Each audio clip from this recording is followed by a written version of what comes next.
Bagaikan bencana siap dibantu, demikian hidupku di tanganmu. Dengan urapan kuasa rohmu, ku dibarui selalu. Jadikan ku alat dalam rumahmu, inilah hidupku di tanganmu. Bentuklah seturut kehendakmu, pakailah sesuai rencanamu. Ku mau seperti-Mu, Yesus, disempurnakan selalu dalam setiap jalanku, memuliakan nama-Mu. Shalom adik-adik pra-remaja, kiranya kita tetap dalam sukacita, khususnya hari ini di tanggal 13 Mei ini di 2021 kita merayakan hari kenaikan Tuhan Yesus ke surga. Dan untuk bersukacita di dalam kenaikannya, kita harus tetap rajin mendengarkan firman Tuhan. Dan sebelum kita mendengarkan firman Tuhan, mari kita berdoa. Damai sejahtera Allah yang melampaui segala akal, kiranya memelihara hati dan pikiran kamu sekalian di dalam nama Tuhan Yesus Kristus. Amin. Adik-adik pra-remaja, firman Tuhan bagi kita hari ini tertulis di Kisah Para Rasul 1 ayat 6 sampai ayat yang ke-11. Demikian dikatakan, Yesus terangkat ke surga. Maka bertanyalah mereka yang berkumpul di situ, Tuhan, maukah Engkau pada masa ini memulihkan kerajaan bagi Israel? Jawabnya, Engkau tidak perlu mengetahui masa dan waktu yang ditetapkan Bapa sendiri menurut kuasanya. Tetapi kamu akan menerima kuasa kalau Roh Kudus turun ke atas kamu. Dan kamu akan menjadi saksiku di Yerusalem dan di seluruh Yudea dan Samaria dan sampai ke ujung bumi. Sesudah ia mengatakan demikian, terangkatlah ia disaksikan oleh mereka, dan awan menutupnya dari pandangan mereka. Ketika mereka sedang menatap ke langit waktu ia naik itu, tiba-tiba berdirilah dua orang yang berpakaian putih dekat mereka dan berkata kepada mereka, "Hai orang-orang Galilea, mengapa kamu berdiri melihat ke langit? Yesus ini yang terangkat ke surga meninggalkan kamu akan datang kembali dengan cara yang sama seperti kamu melihat dia naik ke surga." Demikianlah firman Tuhan. Adik-adik pra-remaja, seperti yang Inang tadi sampaikan, hari ini kita merayakan hari kenaikan Tuhan Yesus Kristus. Ingatlah bahwa setelah Yesus mati, dia 40 hari bersama dengan para murid-muridnya. Waktu Yesus mati, mereka mengalami kekecewaan dan keputusasaan, di mana ketika Yesus masih hidup, mereka beranggapan bahwa Mesias itu akan memberikan kemerdekaan, kebebasan bagi mereka, karena mereka dijajah oleh para pemimpin ketika itu, orang Yahudi ketika itu, para kaisar waktu kala itu, sehingga mereka melihat bahwa Yesus adalah akan menjadi sang pemimpin raja yang menyelamatkan. Rupanya setelah Yesus mati, mereka kecewa, putus asa, dan tidak mengingat tentang apa yang diperbuat oleh Yesus. Namun ketika dia sudah bangkit dan 40 hari lamanya bersama dengan mereka, mereka merasa kembali bisa memiliki harapan bahwa Israel akan diperbaiki.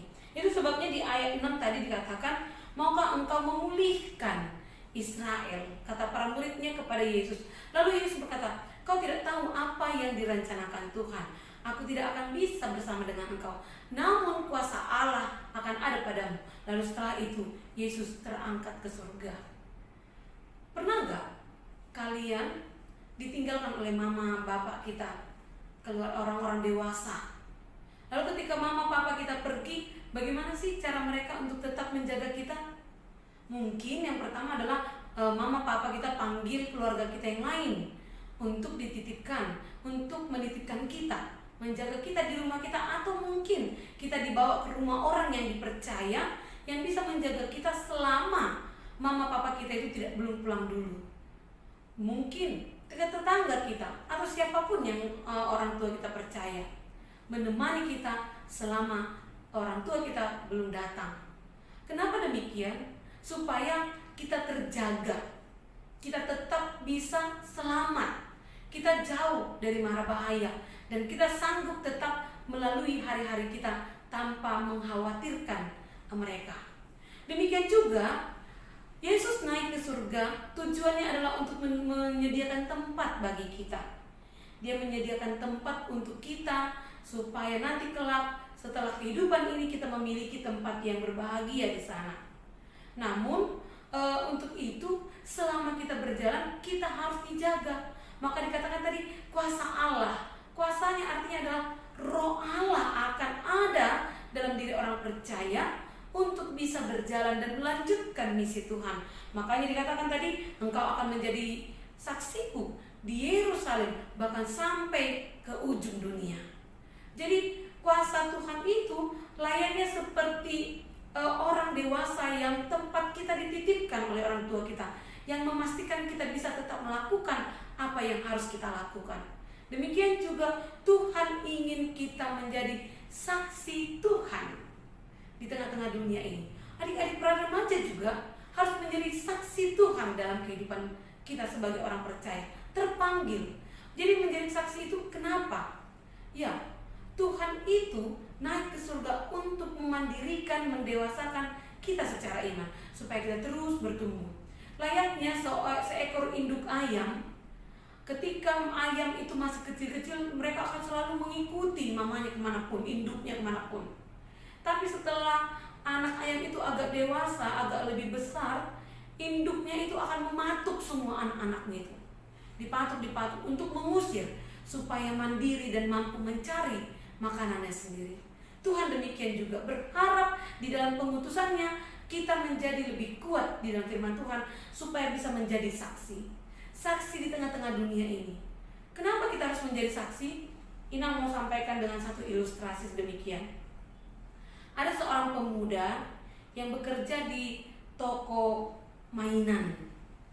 Nah, dia bekerja sangat ulet karena memang kebetulan dia adalah seorang pemuda yang hanya anak seorang janda, dan dia memiliki 2 orang adik yang masih kecil. Jadi dia menjadi tulang punggung semenjak bapaknya meninggal dunia. Suatu ketika tuannya menitipkan tokonya itu kepadanya karena tuannya mau pergi. Lalu dia dengan kesibukannya, kemudian dia tidak bisa memperhatikan banyak hal, dia sibuk. Lalu ketika dia sibuk, rupa-rupanya datanglah tuan sang pemilik toko. Dilihat si pemilik toko ada mainan yang hilang, yang mereka pajangkan di depan sebagai sampel untuk dilihat banyak orang. Ditanya, kemana ini mainan yang seperti ini, katanya. Lalu si pemuda itu bilang, saya gak tahu tuan, tadi saya sibuk dengan ini. Tuannya gak percaya. Kau jual kan, katanya. Lalu karena tidak percaya, dituduhlah dia. Lalu ketika dia dituduh, kemudian ternyata di tempat itu setiap orang pencuri akan dipotong tangannya. Dan kalau dia bekerja di suatu tempat, dia tidak bisa membela dirinya. Jadi diputuskanlah di dalam pengadilannya bahwa si pemuda itu akan dipotong tangannya dikarenakan dia telah dianggap mencuri. Hari esoknya ketika vonis atau hukuman mau dijatuhkan, ketika tangannya mau dipenggal, lalu seorang anak datang menangis-nangis di depan hakim. Dia bilang begini, "Berhenti, jangan penggal tangan abang itu," katanya. Rupa-rupanya si anak itu adalah anak si pemilik toko. Anak itu menganggap bahwa seisi toko itu adalah miliknya. sehingga tanpa permisi dia ambil mainan itu. Dan karena ketika dilihat bapaknya dilihatnya murka bapaknya terhadap pemuda itu, dia tidak berani lagi menyampaikan kebenaran lalu kepada papanya. Lalu ketika anak itu akan terancam keselamatannya, lalu dia bersaksi untuk menyelamatkan orang-orang yang tak berdosa itu. Nah, setelah kesaksiannya dan dia membuktikan mainannya itu yang dia bawanya, maka si anak laki-laki pemuda tadi itu selamat, dan bahkan tuannya meminta maaf, lalu bisa kembali bekerja dan menjadi kepercayaan di toko itu. Demikian juga tadi seorang saksi yang kita sebagai orang berdosa, kemudian kita tahu bahwa Tuhan itu rela untuk mati bagi kita, kita harus mampu bersedia menjadi saksi yang menyelamatkan banyak orang. Sama seperti kesaksian seorang anak itu begitu pentingnya. Andai kata dia tidak berkesaksian tentang kebenaran, maka mungkin anak itu akan kehilangan tangannya. Pemuda itu mungkin tidak akan bisa lagi menjadi orang yang menolong keluarganya. Mungkin adik-adiknya akan menjadi lebih menderita setelah itu. Tetapi karena sebuah kesaksian, dia bisa diselamatkan. Dan demikian juga adik-adik para remaja. Kita dipanggil Tuhan untuk menjadi saksi. Kamu di mana menjadi saksi? Di tengah-tengah perkumpulan kita, di tengah-tengah rumah, di tengah-tengah keluarga, bersama teman-temanmu. Jika ya katakannya, jika salah katakannya, kau harus mampu menyatakan yang benar. Di sanalah pentingnya seorang saksi Tuhan di tengah-tengah dunia ini. Dan sebagai saksi Tuhan yang telah menerima kasih Allah, kita harus penuh dengan kasih. Lalu percayalah seperti yang kata firman ini, Dia akan datang. Bersabarlah. Setiap orang yang sudah hidup dalam kesaksiannya terhadap Tuhan Allah Bapa, dia akan diberikan upah yang terbaik. Jadi dalam kenaikan ini kita merayakan sebagai bentuk kasih Allah, ada kuasa kesaksian dalam diri kita. Maka sebagai orang yang dipilih Tuhan, bersaksilah untuk yang benar di hadapan Allah. Dan percayalah, kamu, Ina, kita semua akan memperoleh hadiah terbaik dari Tuhan, yaitu surga, karena kita sudah terus menjadi saksi, meneruskan misi keselamatan yang disampaikan oleh Tuhan Yesus. Kiranya Tuhan memampukan dan menguatkan kita. Sekali lagi, selamat mengingat hari kenaikan Tuhan Yesus. Selamat bersaksi di rumahmu, terhadap adik-adikmu, keluargamu, temanmu, dimanapun kamu berada. Amin. Kita berdoa.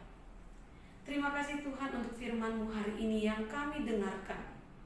Benar Tuhan, Engkau telah bangkit dan Engkau telah naik ke surga, dan kini kami merayakan itu. Semuanya itu Tuhan untuk kebaikan kami. Namun Engkau tidak meninggalkan kami begitu saja. Engkau memberikan Roh Kudus menjadi kekuatan kami, agar kami mampu menjadi saksi-Mu Tuhan di tengah-tengah dunia ini, agar semakin banyak orang yang terselamatkan oleh kesaksian kami. Maka mampukanlah adik-adik para remaja ini dalam kelemahannya, di dalam usianya yang masih muda, untuk bisa menjadi saksi Tuhan. Dimulai dari dirinya, dimulai di tengah-tengah keluarga, temannya, persekutuannya, sekolah, atau dimanapun dia berada. Pakailah dia Tuhan di dalam kelemahannya, supaya kelak semua orang menyerukan nama-Mu. Semua kami diselamatkan Kristus. Kami juga berdoa untuk para guru sekolah minggu. Mampukan mereka Tuhan untuk tetap bisa mengajari adik-adik ini, agar mereka kuat. Demikian juga Tuhan, kami berdoa untuk orang tua kami. Biarlah para orang tua tetap menjadi perwakilan Tuhan di tengah dunia ini. Dengan kehadiran Kristus, dengan kenaikan-Mu ya Bapa, kami juga turut merasakan sukacita bahwa Engkau menyediakan yang terbaik bagi kami, selama kami setia melakukan yang terbaik bagi-Mu, melalui kesaksian kami, pelayanan kami, sebagai anak, sebagai orang tua, sebagai apapun kami di tengah-tengah kehidupan kami. Maka Tuhan, di perayaan ini kami bersukacita. Pakai kami Tuhan menjadi saksi-Mu, dan mampukan kami Tuhan untuk melakukan yang terbaik. Terima kasih ya Allah, di atas segalanya dosa kami yang banyak itu. Ampuni kami Tuhan, agar kami layak menjadi anak-anak-Mu, kami layak terlebih menjadi saksi-Mu di tengah-tengah dunia ini. Di dalam nama Tuhan Yesus Kristus kami berdoa. Amin.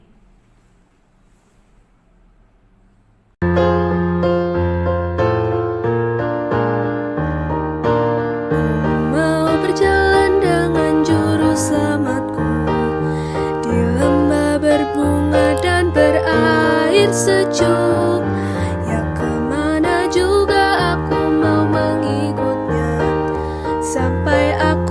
tiba di negeri baka. Ikut, ikut, ikut Tuhan Yesus. Ku tetap mendengar dan mengikutnya. Ikut, ikut, ikut Tuhan Yesus. Ya kemana juga